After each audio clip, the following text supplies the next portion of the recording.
GS गुरु JP sir official YouTube channel पर आप सभी का हार्दिक स्वागत अभिनंदन वंदन है।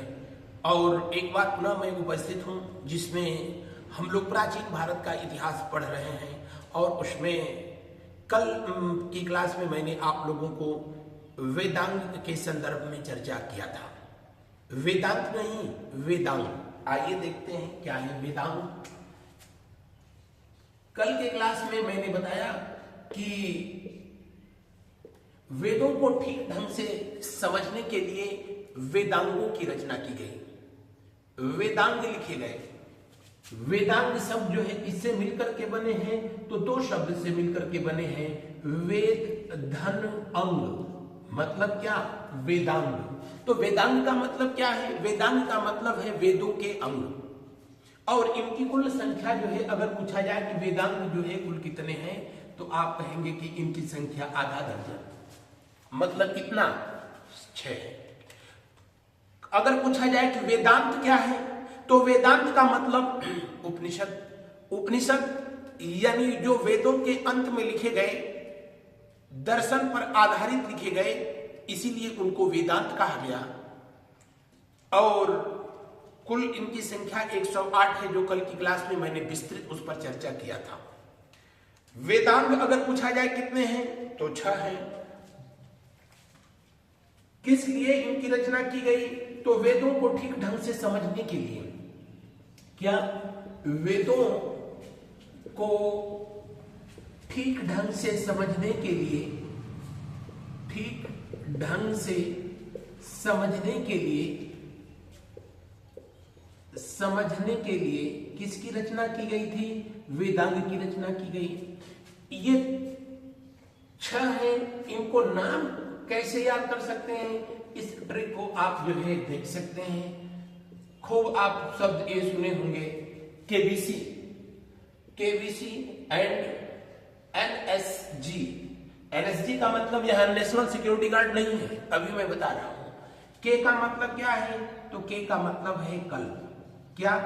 कल। बी का मतलब क्या है? बी का मतलब है व्याकरण, व्याकरण। सी का मतलब क्या है? सी का मतलब है छंद। एन का मतलब क्या है?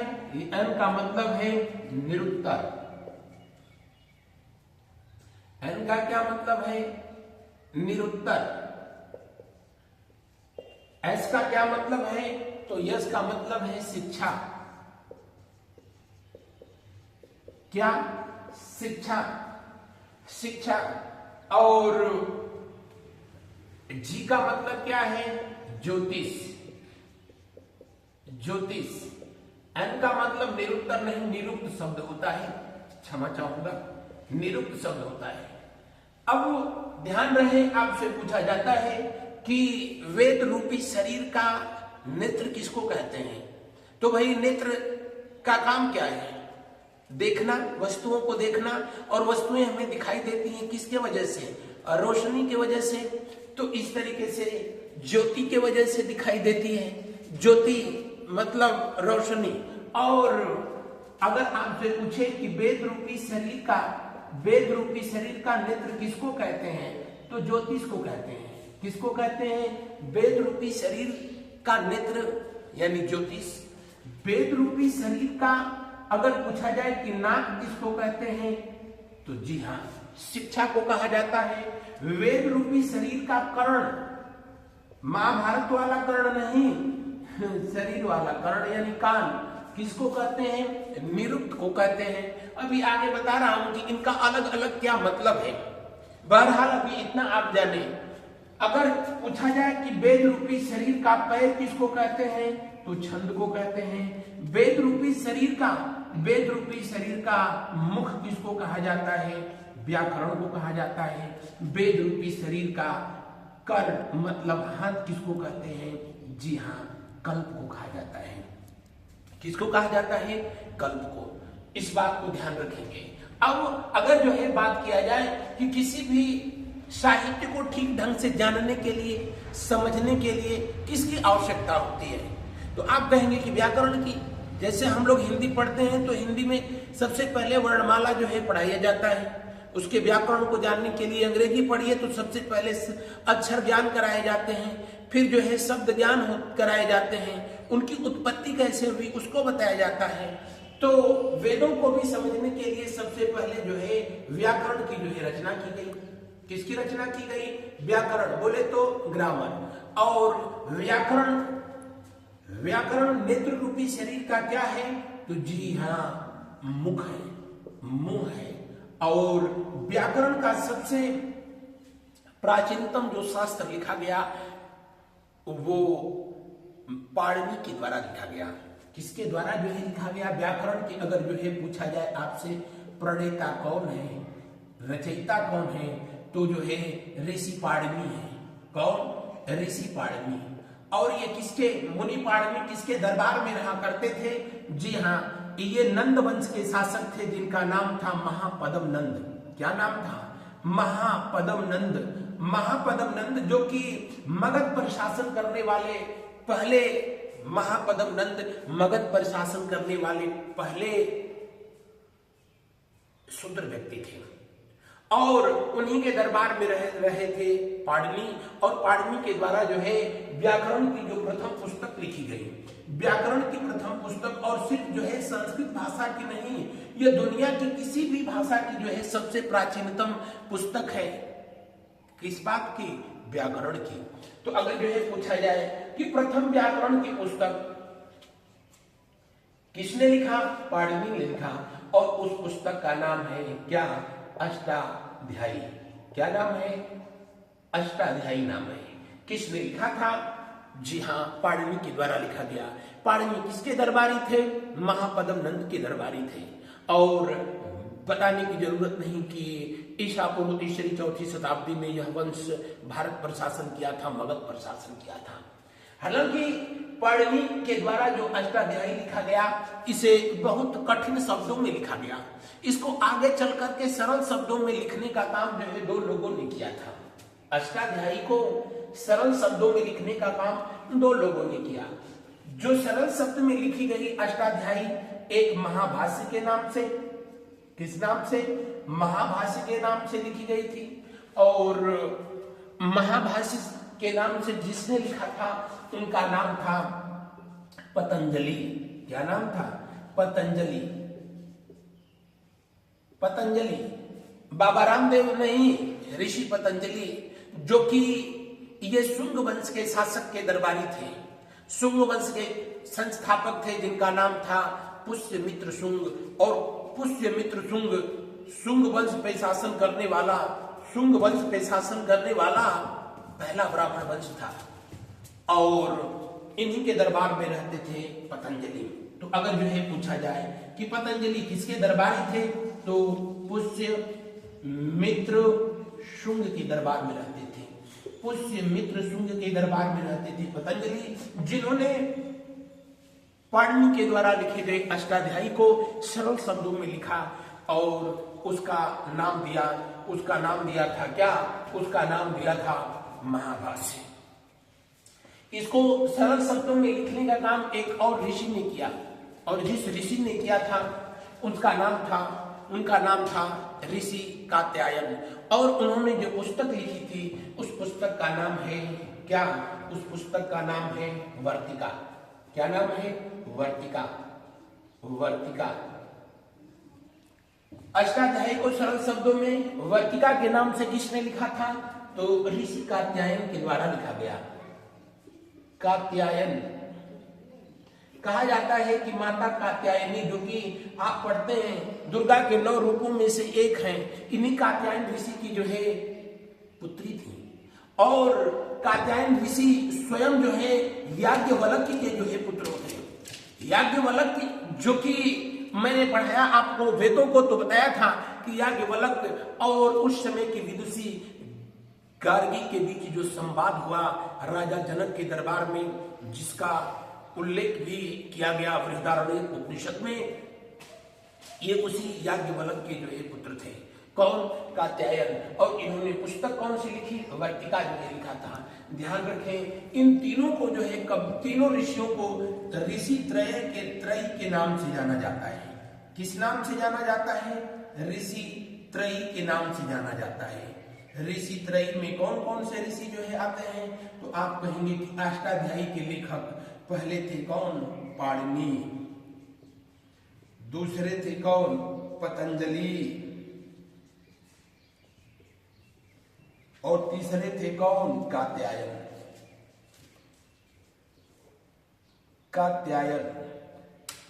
ठीक है, तो इनको ऋषि त्रयी कहा जाता है। ठीक वैसे ही जैसे मैंने बताया था आपसे कि प्रस्थान त्रयी क्या होता है, मैं आपसे बताया था कि वेद त्रयी क्या होता है, उसी तरह जो है ये भी तीनों एक ही विषय वस्तु से संबंधित हैं, इसीलिए इनको ऋषि त्रयी के नाम से जाना जाता है। व्याकरण के बाद रचना हुई थी किसकी, तो जो है व्याकरण के बाद जो है रचना हुआ था शिक्षा शास्त्र का। आप अगर जो है स्क्रीनशॉट लेना चाहें तो जो है स्क्रीनशॉट ले सकते हैं और थोड़ा सा आपको समय दें और हमें। व्याकरण के बाद शिक्षा शास्त्र यानी शिक्षा, जिसको कि अभी मैंने बताया कि वेद रूपी शरीर का, वेद रूपी शरीर का अगर आपसे पूछा जाए नाक किसे कहा गया है, तो शिक्षा को कहा गया है और शिक्षा शास्त्र को कहा गया है। शिक्षा शास्त्र के अगर जो है वैदिक शिक्षा शास्त्र के अगर आपसे पूछे जाए कि प्रणेता कौन थे, तो वैदिक शिक्षा शास्त्र के प्रणेता, वैदिक शिक्षा शास्त्र के जो है प्रणेता ऋषि वामाज्य थे। कौन थे, जी हाँ, ऋषि वामाज्य थे। और शिक्षा शास्त्र को अन्य किस नाम से जाना गया, तो आप कहेंगे कि वैदिक शिक्षा शास्त्र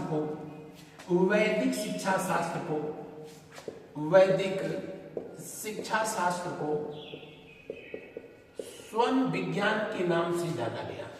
किस नाम से जाना गया, स्वर्ण विज्ञान के नाम से जाना गया, स्वर्ण विज्ञान के नाम से जाना गया। और इसके प्रणेता या रचनाकार कौन थे, ऋषि वामाज्य थे, ऋषि वामाज्य रहे थे। इससे संबंधित एमसीक्यू के प्रैक्टिस के लिए आप हमारा यूट्यूब चैनल जिस पर हमको सुन रहे हैं, इसके अलावा मेरा टेलीग्राम चैनल जिसका नाम जीएस गुरु जेपी सर है, उससे जुड़ सकते हैं। बहरहाल शिक्षा शास्त्र के ऋषि वामाज्य की कृति को गायलम के नाम से जाना जाता है। किस नाम से जाना जाता है, गायलम के नाम से। गायलम शिक्षा शास्त्र का जो वैदिक साहित्य है उसको गायलम के नाम से जो है जाना गया है, या कह लो कि वैदिक शिक्षा शास्त्र को ही गायलम कहते हैं। और इसका उद्देश्य क्या है, उद्देश्य, क्योंकि दुनिया में जितने भी कार्य होते हैं सबका कोई न कोई जो है उद्देश्य होता है। मैं पढ़ा रहा हूं, इसके पीछे भी उद्देश्य है, आप पढ़ रहे हैं, इसके पीछे भी उद्देश्य है। दुनिया में बिना उद्देश्य का कार्य सिर्फ दो ही लोग करते हैं, एक वो अबोध बालक और दूसरा जो मेंटली डिस्टर्ब हो। इनके अलावा कोई बिना उद्देश्य का कोई काम नहीं करता है। बहरहाल इस शिक्षा शास्त्र का उद्देश्य क्या है, वैदिक शब्दों का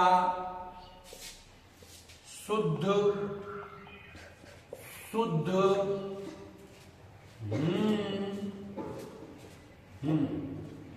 वैदिक शब्दों का शुद्ध उच्चारण करने के लिए जो है किसकी रचना की गई थी, शिक्षा शास्त्र की रचना की गई। आगे देखते हैं हम लोग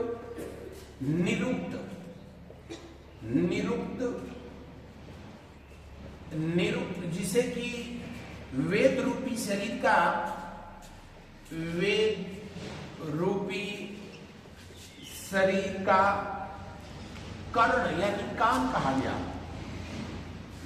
वेद रूपी शरीर का कर्ण कहा गया। तो निरुक्त क्या है, वेद रूपी शरीर का कान यानी कर्ण को ही जो है कहते हैं क्या, निरुक्त कहा जाता है। क्या कहा जाता है, निरुक्त कहा जाता है, निरुक्त कहा जाता है। और निरुक्त का अगर जो है पूछा जाए कि शाब्दिक अर्थ क्या है, तो इसका शाब्दिक अर्थ होता है, इसका शाब्दिक अर्थ होता है क्या, शाब्दिक अर्थ होता है उत्पत्ति शास्त्र, सॉरी व्युत्पत्ति शास्त्र। व्युत्पत्ति शास्त्र के नाम से इसको जो है जाना जाता है। और व्युत्पत्ति शास्त्र किसी शब्द की उत्पत्ति कैसे हुई उसके संदर्भ में जो है बताया जाता है। जैसे यहां पर बताया गया है कि किसी शब्द का जो है सबसे न्यून रूप होता है, जो लघुत्तम रूप होता है, उसी को धातु कहते हैं। या और सरल शब्दों में कहो कि जो क्रिया होती है उसी को जो है धातु कहते हैं। जैसे एक शब्द अगर जो मैं कहूं कि चल धातु, तो ये जो है चल एक क्रिया है, धातु है। इसमें ना जोड़ दिया तो ये चलना हो गया, इसमें अ जोड़ दिया तो ये अचल हो गया, इसमें नी जोड़ दिया ये निश्चल हो गया। था जो है धातु कौन सी, चल। उसमें अलग अलग शब्द प्रत्यय के रूप में या उपसर्ग के रूप में जुड़ते चले गए तो उसका अर्थ भी क्या होता गया, बदलता गया।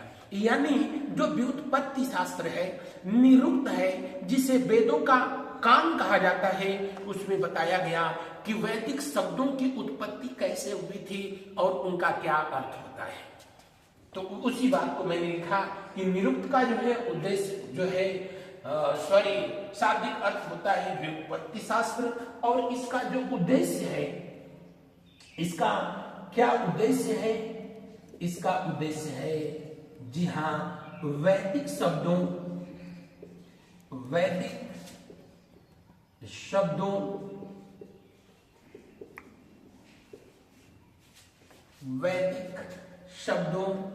की उत्पत्ति का व्याख्या, कैसे कौन सा शब्द उत्पन्न हुआ है, उसका क्या अर्थ है, उसका यहाँ व्याख्या किया गया है। जैसे प्राचीनतम वेद मैंने पढ़ाया कि ऋग्वेद है, तो ये दो शब्दों से मिलकर के बना है। एक जो है ऋग और दूसरा कौन सा है, वेद। ऋग का मतलब क्या होता है, ऋग का मतलब होता है छंदबद्ध। वेद का मतलब क्या होता है, ज्ञान। यानी ऋग्वेद का शाब्दिक अर्थ क्या होता है, छंदबद्ध ज्ञान। यानी ऋग और वेद दोनों आपस में मिले, संधि कभी पढ़ाई जाएगी तो बताया जाएगा कि व्यंजन संधि के तहत वो जो है ऋग और वेद आपस में जुड़कर ऋग्वेद हो गए। आगे बढ़ा जाए तो आई होप ये बात जो है आपको समझ में आया होगा। हाँ, निरुक्त के प्रणेता कौन थे, निरुक्त का प्रणेता, यदि निरुक्त को सबसे पहले किस ऋषि के द्वारा जो है शब्द रूप दिया गया था तो उनका नाम था कश्यप ऋषि। क्या नाम था, कश्यप ऋषि नाम था। और कश्यप ऋषि की रचना जो है, कश्यप ऋषि की रचना का नाम है निघंटु। क्या नाम है, निघंटु। वो अलग बात है कि निघंटु न जाने किसके घंट में जाकर के फंस गई, आज तक जो है अभी उपलब्ध नहीं है। तो आपसे पूछे कि निरुक्त का प्राचीनतम शास्त्र क्या है, निघंटु है। इसकी रचना किसने किया था, कश्यप ऋषि ने किया था। किसने किया, कश्यप ऋषि ने किया। क्यों किया था, वैदिक शब्दों की उत्पत्ति की व्याख्या, वैदिक शब्दों की उत्पत्ति की व्याख्या करने के लिए जो है किया था। इसे वैदिक शास्त्र के नाम से भी, सॉरी व्युत्पत्ति शास्त्र के नाम से भी जाना गया। तो शिक्षा मैंने आपको बताया, आपको मैंने ज्योतिष बता दिया, आपको व्याकरण बताया, निरुक्त बताया, अभी ज्योतिष ना बताया, अभी बता देते हैं। बस स्क्रीनशॉट लेना चाहें तो आप शॉट ले सकते हैं, उसके बाद जो है इसको हम हमेशा साफ कर देंगे, क्योंकि ये दुनिया का दस्तूर है, जो आया है वो जाएगा। कोई आगे हम लोग वेदांत का अगला अंग पढ़ेंगे, क्या, छंद। वेदांत का अगला अंग कौन सा है, छंद है। और मैं पहले ही बताया कि छंद जो है वेद रूपी, छंद वेद रूपी शरीर का, वेद रूपी शरीर का क्या है, पैर। वेद रूपी शरीर का क्या है? पैर है। और छंद जो लिखे गए छंद शास्त्र के रूप में, और छंद शास्त्र के जो है प्रणेता कौन थे? तो आप कहेंगे छंद शास्त्र के प्रणेता जो थे पिंगल मुनि थे। कौन थे? पिंगल मुनि। इसीलिए इसे और किस नाम से जाना गया? पिंगल शास्त्र के नाम से भी जाना गया। पिंगल शास्त्र के नाम से जाना गया। आपको मैंने पढ़ाया तो बताया था कि भारतीय संगीत की जननी सामवेद है। सामवेद में ही सबसे पहले सारेगामा पधनिसा का उल्लेख किया गया। आगे चल करके सामवेद का उपवेद लिखा गया, गंधर्व वेद, जिसमें नृत्य गीत कला का उल्लेख किया गया। लेकिन इसको लयबद्ध करने के पीछे जो नियम है, जिसको कि छंदबद्ध किया गया, इसमें 4 पद बनाए गए। इसीलिए छंद शास्त्र को जो है और किस नाम से जाना गया? चतुष्पदीय वृत्त के नाम से जाना गया। और अगर पूछा जाए कि छंद शास्त्र का उद्देश्य क्या था, किस उद्देश्य से इसको किया गया था, तो इसके पीछे मेरे प्यारे उद्देश्य था। ये पीछे तक दिखाई पड़ रहा है। इसका उद्देश्य क्या था? तो जो पद्य लिखे गए वैदिक पद्य कह सकते हैं। वैदिक पद्यों को छंदबद्ध करना यही उद्देश्य था। अपने वेदांग का अगला क्रम कौन सा? तो ज्योतिष। और ज्योतिष वेद रूपी शरीर का क्या है? तो वेद रूपी शरीर का नेत्र है। और ज्योतिष शास्त्र के अगर जो है पूछा जाए कि प्रणेता कौन थे, ज्योतिष शास्त्र को जो है सबसे पहले किसने शुरू किया? तो लगध मुनि थे। कौन थे? लगध मुनि थे। कहीं कहीं इनका नाम लोमहर्ष मुनि भी दिया होगा, लगध ज्यादा मिलता है। लगध मुनि थे, और लगध मुनि के द्वारा ही ज्योतिष शास्त्र को जो है सबसे पहले शब्द रूप दिया गया, जिसका उद्देश्य था क्या? ग्रह नक्षत्र और तारों की गति को न सिर्फ समझना, बल्कि इनके आधार पर किसी व्यक्ति या किसी जीव के भविष्य की भविष्यवाणी करने के लिए ज्योतिष शास्त्र और ज्योतिष शास्त्र को अन्य किस नाम से जानते हैं? तो इसको कह सकते हैं कि ज्योतिष शास्त्र का जो अन्य नाम है, इसका एक अन्य नाम है, और वो है क्या? इसे अन्य किस नाम से जाना जाता है? तो इसे वैदिक ज्योतिष शास्त्र भी कहा जाता है। वैदिक ज्योतिष शास्त्र भी कहा जाता है। और ज्योतिष शास्त्र की कुछ प्रमुख पुस्तकों में अगर जो है बात किया जाए आपका, तो जिसमें गार्गी संहिता है, गार्गी संहिता,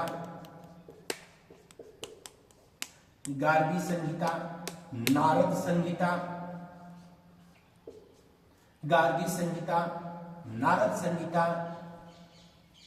नारद संहिता इसमें सर्वप्रमुख मानी जाती है। अब ज्योतिष के बाद बस एक बच जाता है वेदांग, उसका नाम है कल्प। बस 1 सेकंड का समय स्क्रीनशॉट लेना चाहे तो ले ले, और उसको तुरंत हम जो है उसके बाद। और वेदांग का जो है अंतिम अंग हम लोग पढ़ेंगे, और वो है कल्प। कल्प का मतलब होता है कर्मकांड। क्या? कर्मकांड, या किसी को जो है कहीं लिखा होगा विधि नियम। क्या? विधि नियम। विधि के नियम को यहां सूत्रबद्ध किया गया है, और इसीलिए इसको कल्प सूत्र कहा गया है। क्या कहा गया है? कल्प सूत्र। कल्प सूत्र क्या है? तो आप कहेंगे कि वह वेदांग जिनको सूत्र के रूप में लिखा गया है वह कल्प सूत्र कहलाया। जिनको सूत्र के रूप में लिखा गया वो कल्प सूत्र कहलाया। और कल्प जो है वेद रूपी शरीर का क्या है? कर। और कर का मतलब क्या होता है बेटा? हाथ। कल्प क्या है? तो कल्प वेद रूपी शरीर का हाथ है और इसको सूत्र के रूप में लिखा गया, इसलिए इसको कल्प सूत्र कहा गया। कल्प सूत्र जो है कुल 3 है। कौन कितने हैं? 3 है। कौन कौन से? पहला है स्रोत सूत्र, दूसरा है गृह सूत्र, तीसरा है धर्मसूत्र। रुक जाइए। तो कल्प को कितने भाग में बांटा गया? 3 भाग में। स्रोत सूत्र, गृह सूत्र, धर्म सूत्र। स्रोत सूत्र में क्या है? धर्म सूत्र में क्या है? जिसमें धार्मिक जो है तथ्यों का उल्लेख किया गया, सूत्रों के रूप में जो है इसको दिया गया था, जिससे आगे चल करके धर्मशास्त्र की उत्पत्ति होती है। स्रोत सूत्र में स्रोत सूत्र का ही एक अंग है जिसका नाम है शुल्ब सूत्र। और शुल्ब सूत्र में ही यहीं पर जो है कहा गया है कि इसी से रेखा गणित की जो है उत्पत्ति होती है, यहीं से ज्योमेट्री जो है अपने एग्जिस्टेंस में आता है। इसी का वर्णन करते हुए इसमें लिखा गया कि जो यज्ञ बनाई जाती हैं, यज्ञ जो बनाए जाते हैं हवन करने के लिए, जो वेदियां बनाई जाती हैं, उनका जो है पैरामीटर क्या होना चाहिए, उनके बीच डिस्टेंस क्या होना चाहिए, इन सब का इसमें उल्लेख किया गया है। यही नहीं, जो पाइथागोरस थ्योरम जो हम लोग पढ़ते हैं, पाइथागोरस थ्योरम का भी उल्लेख यहाँ पर जो है किया गया है। तो अगर जो है पूछा जाए कि रेखा गणित का जो है जननी किसे कहा जाता है, तो स्रोत सूत्र को कहा जाता है या शुल्ब सूत्र को कहा जाता है। गृह सूत्र में भी इसी बातों का उल्लेख हुआ है, बल्कि यहाँ पर गृह कार्य और इसके लिए जो यज्ञ की व्यवस्था दी गई है उसका वर्णन किया गया है। हर काम में आज भी देखते हो पूजा पाठ होता है तो हवन किया जाता है। हवन करने के लिए जो वेदिकाएं बनाई जाती थी, हवन कुंड बनाए जाते थे, 7 हवन कुंड, 9 हवन कुंड, जिसका जो है प्रमाण सिंधु घाटी सभ्यता से मिला है, मैंने पढ़ाया था। यानी तब गृह कार्य या फिर जो है यज्ञ संबंधित कार्य के लिए जो हवन कुंड बनाए जाते थे, उनके आप कह लो कि उनके बीच का जो डिस्टेंस कितनी होनी चाहिए, उनका आकार कितना कैसा होना चाहिए, वर्गाकार होना चाहिए, आयताकार होना चाहिए, त्रिभुजाकार होना चाहिए, उसका जो है यहाँ पर उल्लेख किया गया। तो इस तरीके से जो है वेदांग मैंने 6 के 6 आपको जो है बता दिया और उसमें अंतिम जो है कल्प को यहाँ पर अभी एक्सप्लेन किया। मैंने बताया था फार्मूला की वजह से, फार्मूला के तहत भी कि आप ऐसे याद रखें कि BC मतलब कल्प, B का मतलब व्याकरण, C का मतलब छंद और MSG, G का मतलब ज्योतिष, S का मतलब शिक्षा, N का मतलब निरुक्त। तो कुल कितने वेदांग हैं? 6। आज के इस क्लास में बस इतना ही। शेष बातें अगले दिन अगली क्लास में। हमारा ये प्रयास आपको कैसा लगा कमेंट करके बताएं। अगर ये हमारी वीडियो आपको अच्छा लग रहा है तो पढ़ने लिखने वाले अन्य छात्रों में भी इसे शेयर करें। मिलते हैं अगले क्लास में। थैंक यू, धन्यवाद, गुड नाइट, शुभ रात्रि।